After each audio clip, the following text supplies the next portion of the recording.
भाई हमारी दुनिया में एस लेवल बीस्ट टेमिंग का बड़ा क्रेज है। यहाँ 18 का होते ही हर किसी को अपना पहला बीस्ट मिलता है, लेकिन मेरी लाइफ में अलग ही ड्रामा चल रहा था। मेरे दिमाग में ये आवाजें फिर से चालू हो गई। टल्लिंग भैया सबसे पहले मुझे चुनेंगे। दूसरी चिल्लाई, नहीं मास्टर तो सिर्फ मेरे हैं। फिर कोई फुसफुसाई, मेरे प्यारे तुम सिर्फ और सिर्फ मेरे हो। कसम से ये आवाजें न जाने कब से मेरे दिमाग में डेरा डाले बैठी थी। आज फाइनली हमारी अवेकनिंग का दिन था। स्पीकर पर अनाउंसमेंट हुई, लू चैम्फेंग एस लेवल क्वालिटी, और उसका बीस्ट निकला एस लेवल का फ्लेम लॉयन किंग। इसके तुरंत बाद सॉन्ग यूवे की बारी आई, वो भी एस लेवल निकली और उसका बीस्ट था एस लेवल का मूनलाइट क्यूलिन। पूरी क्लास पागल हो गई भाई। एक ही दिन में दो एस लेवल। बच्चे चिल्लाने लगे, इस साल तो शहर की रैंकिंग में हमारा 3rd हाई स्कूल पक्का टॉप मारेगा। सोचो जब बाकी लोग एस लेवल ला रहे हैं तो हमारा क्लास टॉपर लिन ये क्या बवाल चीज निकालेगा। तभी पीछे से किसी ने मजे लेते हुए कहा, अरे किसने कहा, क्या पता वो भी उस साई कुनकुन जैसा फुस निकले और कोई फूल गोभी जैसा घटिया सा बीस्ट निकाल ले। ये सुनकर पूरी क्लास ठहाके मारकर हंस पड़ी। तभी स्पीकर पर मेरा नाम गूंजा, अगला नंबर लिन ये। मैं स्टेज की तरफ बढ़ा, अंदर ही अंदर खुदा से दुआ कर रहा था कि बस आज कोई पोपट ना हो जाए। मुझे अच्छे से पता था कि मेरे दिमाग की ये आवाजें कोई फालतू का मजाक नहीं है। वो फिर शुरू हो गई, ये गे फाइनली हम मिलने वाले हैं। अरे मिलना तो मुझसे है। अगर मास्टर के करीब कोई भी आया ना तो मैं उसकी आंखें नोच लूंगी। सच बताऊं तो पूरे 18 साल से इन आवाजों ने मेरा जीना हराम कर रखा था। लोग कहते हैं कि ये मेरे बीस्ट्स की आवाजें हैं, पर मुझे समझ नहीं आता कि ये कोई सुपर पावर है या मेरे गले पड़ी कोई बड़ी मुसीबत। टीचर ने मुझे टोका, लिन ये चलो उस गाइडलाइन के अंदर जाकर खड़े हो जाओ। फाइनली वो मोमेंट आ ही गया। दिमाग में फिर चीख गूंजी, सबसे पहले मुझे चुनना। मैंने भी ठान लिया, जो होगा देखा जाएगा। अगर मुसीबत है तो भी भाग कर कहाँ जाऊंगा। उधर बच्चे अभी भी फुसफुसा रहे थे, भाई कहीं इसका अवेकनिंग फेल ना हो जाए। अगर इसके पास कोई बीस्ट ही नहीं आया तो उन अच्छे मार्क्स का क्या फायदा, बस नाम का टॉपर रह जाएगा। टीचर ने मुझे समझाया, लिन ये एकदम रिलैक्स रहो, इस क्रिस्टल की एनर्जी को खुद में बहने दो, रोकना मत। पर मेरे दिमाग के अंदर तो जैसे महाभारत चल रही थी। सबसे पहले मुझे चुनो, बकवास बंद कर। लिन ये सबसे पहले इस क्वीन को ही चुनेगा। उन आवाजों के शोर से मेरा सिर फटने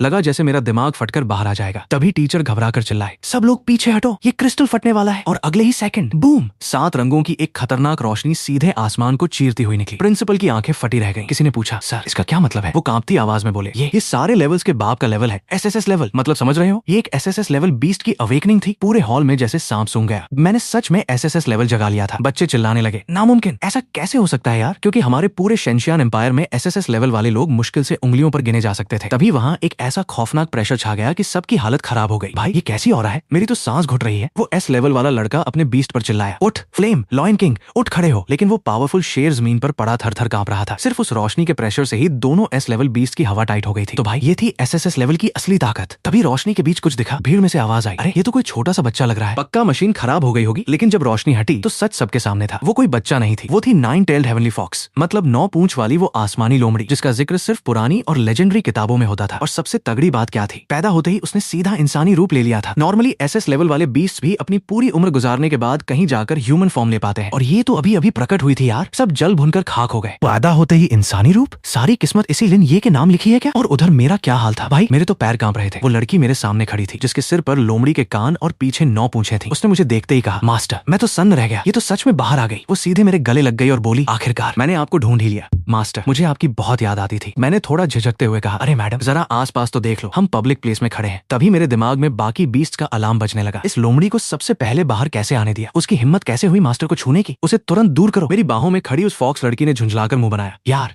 ये सब कितना चीखती हैं। रुको एक झटके में इन सबको चुप कराती हूँ। अचानक दिमाग में सन्नाटा छा गया। मैंने चौंक कर पूछा, तुमने उनके साथ क्या किया। वो बड़ी मासूमियत से बोली, कुछ नहीं, बस थोड़ी देर के लिए उन्हें म्यूट कर दिया है। मैं तो अंदर से हिल गया। जिन आवाजों ने मुझे 18 साल तक टॉर्चर किया था, इस बंदी ने चुटकी बजाते ही उन्हें गायब कर दिया। वो मेरे और करीब आकर बोली, अब हमें कोई डिस्टर्ब नहीं करेगा। मैं अपने मास्टर को हमेशा अपने पास अपनी नजरों के सामने रखूंगी। मैंने उसे हल्का सा धक्का दिया, अरे पहले नीचे तो उतरो यार, इतने सारे लोग घूर रहे हैं। इमेज की धज्जियां उड़ जाएंगी। वो मुंह बनाकर बोली, ये लोग बहुत शोर करते हैं मास्टर, अगर मैं इन सबको जान से मार दूं तो हमारी सारी टेंशन ही खत्म हो जाएगी। मेरी तो आंखें ही बाहर आ गई। पागल वागल हो गई है क्या, ये सब मेरे क्लासमेट्स और टीचर्स हैं, कोई फालतू हरकत नहीं होनी चाहिए यहाँ। वो अजीब सी साइको वाली स्माइल देकर बोली, लेकिन वो लड़कियां आपको घूर क्यों रही हैं। मेरा मन कर रहा है उनकी आंखें नोच कर बाहर निकाल लूं। मैंने उसे एकदम सख्त आवाज में टोका, मेरी आंखों में देखो, मेरी परमिशन के बिना तुम किसी इंसान को खरोंच तक नहीं पहुंचाओगी। उसका चेहरा एकदम उतर गया। क्या मास्टर उन फालतू औरतों के लिए मुझ पर चिल्ला रहे हैं। मैंने बात संभाली, मैं बस एक रूल सेट कर रहा हूँ, बिना वजह किसी को मारना पीटना नहीं है, समझ में आया। वो थोड़ा नखरे से बोली, ठीक है, लेकिन मास्टर अब से सिर्फ और सिर्फ मुझे देखेंगे, वरना अगर मैं उदास हो गई ना तो मैं बहुत बुरा काम कर दूंगी। मैंने अपना सिर पीट लिया। भाई ये तो मेरी ही बीस्ट होकर उल्टा मुझी पर भारी पड़ रही थी।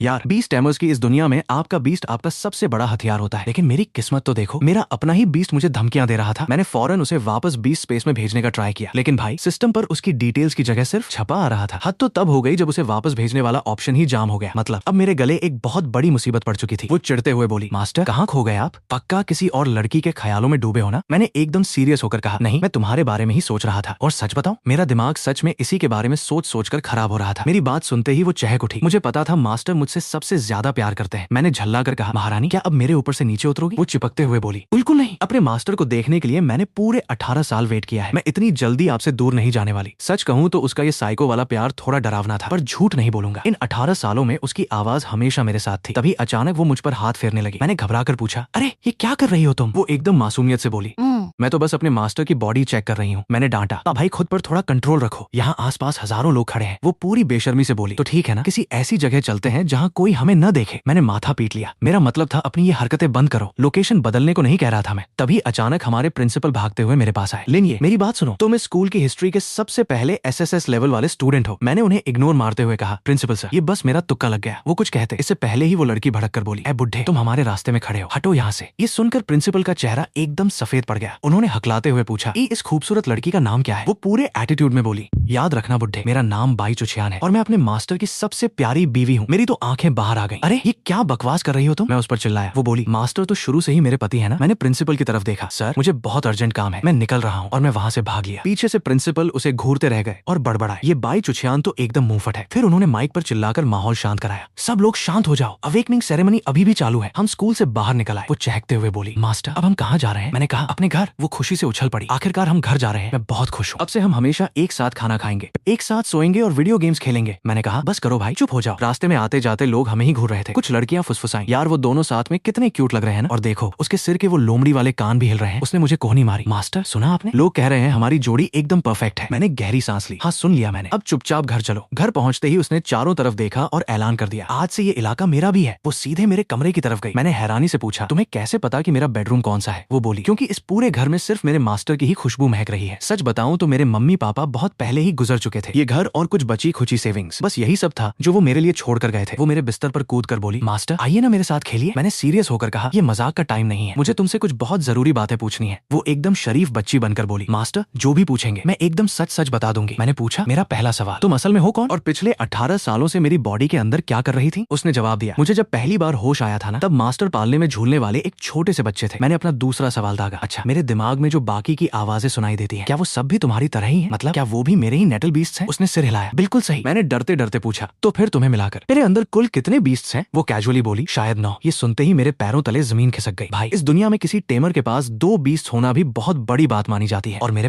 पास पूरे 9 खतरनाक बीस्ट थे। वो प्राउड फील करते हुए बोली, मेरे मास्टर बाकी आम लोगों से एकदम अलग जो है। फिर वो अचानक पजेसिव हो गई, लेकिन फ्यूचर में चाहे जितने भी नए बीस्ट बाहर आ जाए, मास्टर को हमेशा मुझे ही फर्स्ट प्रायोरिटी देनी होगी। मैंने हार मानते हुए कहा, ठीक है बाबा, तुम ही मेरी मेन बीस्ट हो, तुम ही बॉस हो। ये सुनते ही उसने अचानक मुझे किस कर लिया और बोली, ये आपका इनाम है। मैंने उसे पीछे धकेला, अरे पहले मेरे ऊपर से हटो, मेरा इंटरव्यू अभी खत्म नहीं हुआ है। वो और चिपक गई, नहीं मास्टर सिर्फ मेरे हैं, मेरा जब मन करेगा मैं आपको हक करूंगी। मैंने तंग आकर पूछा, अच्छा एक बात बताओ, मैं तुम्हें फोर्स करके सिस्टम के अंदर क्यों नहीं भेज पा रहा? वो थोड़ा नखरे से बोली, क्योंकि मास्टर अभी बहुत कमजोर है, आपकी स्पिरिट पावर मुझे कंट्रोल करने के लायक नहीं है। हाँ मैं अपनी मर्जी से बीस्ट स्पेस के अंदर बाहर आ जा सकती हूँ, लेकिन मुझे अंदर जाना बिल्कुल पसंद नहीं है। मैं एक सेकंड के लिए भी अपने मास्टर से दूर नहीं रहना चाहती। मैंने शक के साथ पूछा, तो तुम्हारी असली ताकत है कितनी? वो उंगलियों से इशारा करते हुए बोली, बस थोड़ी सी ही है। मैंने गहरी सांस ली। मेरा आखिरी सवाल, मेरे अंदर जो बाकी के 8 बीस्ट हैं वो कब बाहर आएंगे? उसने समझाया, मास्टर जैसे ही कोई बड़ा लेवल अप क्रॉस करेंगे ना, तो वो सब भी एक एक करके बाहर आने लगेंगे। ये सुनते ही मेरा दिमाग सुन्न रह गया। मतलब मेरे हर एक बड़े लेवल अप पर मुझे एक नया और शायद ऐसा ही खतरनाक बीस्ट मिलने वाला था। ये बातें जानने के बाद मुझे समझ आ गया था कि आगे मेरी जर्नी कैसी होने वाली है। मैंने कहा, ठीक है मैं पहले नहाने जा रहा हूँ, मुझे अकेले में कुछ चीजों के बारे में सोचना है, तुम तब तक कमरे में ही रुको। वो तुरंत चहकी, नहाना? तो चलिए ना, मैं भी आपके साथ नहाऊंगी। मैंने उसे रोकते हुए कहा, तुम बाहर ही रहोगी, हमारी एक लिमिट होनी चाहिए भाई। वो मुंह बनाकर बोली, लेकिन पति पत्नी का एक साथ नहाना तो एकदम नॉर्मल बात है ना। मैंने बाथरूम का दरवाजा बंद करते हुए कहा, ये पत्नी का टैग तुमने खुद ही अपने माथे पर चिपकाया है। बाहर से उसकी चिढ़ती हुई आवाज आई, मास्टर बहुत बुरे हैं, मेरे बुद्धू मास्टर। क्या आपको सच में लगता है कि ये मामूली सा दरवाजा मुझे अंदर आने से रोक पाएगा? मैं अंदर शावर के नीचे खड़ा सोच रहा था। अब मुझे बस किसी भी तरह अपनी स्पिरिट पावर और कॉन्ट्रैक्ट लिमिट बढ़ाने पर फोकस करना था, क्योंकि मेरे पास SSS रैंक था और 9 खतरनाक बीस्ट्स मेरा इंतजार कर रहे थे।